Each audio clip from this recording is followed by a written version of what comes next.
Welcome back. We're now on to Chapter 7, Foundations of Selection. So we're now taking a look at the process of bringing in candidates for a potential position, walking them through the process from the beginning of application actually upon hire. So let's take a look at the various steps in the process. The textbook begins with pre-employment testing. There are different types of pre-employment tests available today, and it really depends on the type of industry and the position that we are applying for. One that the textbook mentions is performance simulation tests. An example of that would be a teaching assignment. Let's say that we're looking for a teacher in a classroom, so a great way to assess their skills would be to have them put together a simulated test or a curriculum, some type of 5-10 minute assignment that they could teach the interview panel. That's an excellent method for getting a little bit deeper, digging a little bit deeper than the initial interview questions and seeing some actions. Another type of selection process is work sampling. If we're looking for someone in a very skilled position, a great method of letting them apply is to actually have them show us their work. Potentially an engineer, we could have them do some blueprints for us or a mock-up, something that would assess their level of skill as well. Another measurement is to use an assessment center. This is a filter process. I told you before that I do work for the state of California, and one of their assessment tools is to have everyone apply prior to an application. So you go through a testing cycle. And this really weeds out any candidate that might not be a good fit for the position. So if you're looking for someone that has great speed, great typing speed, then we'd probably want to require a typing test. If they weren't successful with that, we could assume that they wouldn't be successful in the position. Different types of assessments that we can do pre-employment. Then we start moving on to the actual job offer itself. Every organization is a little bit different. Some will go ahead and run background checks, make reference calls prior to extending a job offer. Other organizations will give a job offer contingent upon a background check being successful and you having strong references upon request. So two different ways that you can go with any organization. It really depends on the position itself, the candidates that you have, and making an offer prior to going through the background check and reference checks can help eliminate some candidates that might not be interested.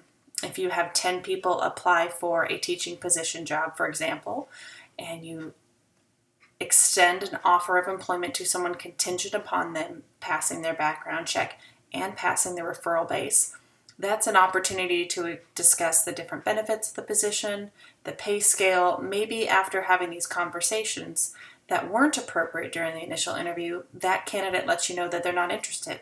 So before a company puts forward monies for background check and the time-consuming process of making reference checks, we might want to move on to another candidate. That would be an example of when it would be best to offer a job contingent upon all of these bases being checked off.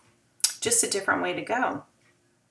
So let's say we go ahead and make a job offer to a candidate. Well, then the textbook notes, now it's up to the candidate.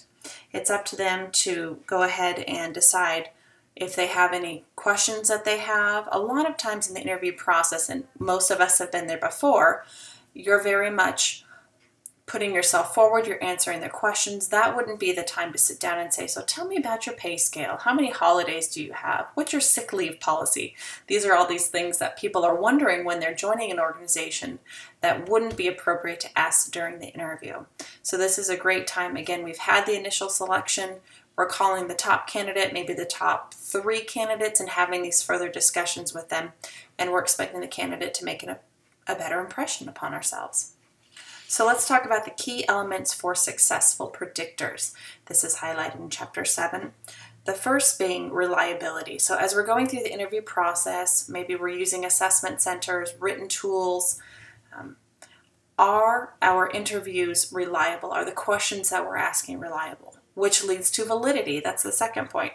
Are these valid? If we're asking questions that don't have any valid results or every candidate scores a little bit differently, then it's not an appropriate test for us to use for this interview process. They actually have said that the average person, whether it's in an interview or just making a first impression period, has 3 seconds to make a good impression. What can you do in 3 seconds? maybe make eye contact, extend your hand for a shake, smile, great posture. These are things that we can do before we even have the opportunity to have a candidate open up their mouth. Generally, the panel, the interviewer, whatever it is, has already made up their mind on what they feel about the candidate.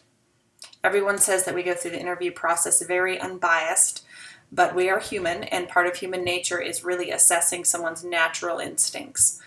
Everyone can sit down with a pre-recorded, pre-rehearsed, fantastic answer, but if that's not relevant to their true character, then it doesn't tell us a lot about this candidate during the interview process. So something we really want to be aware of in the HR department, and something we also want to be aware of as we are the interviewee, is what kind of strong first impression can we truly make. So that's a general overview of Chapter 7. Make sure that you've done your weekly assignments, that you're taking your quizzes, and you're more than welcome to print those off and use them for your final exam, as your final exam will be cumulative. Do your burning questions, and let me know if anything comes up in the interim. Keep in contact.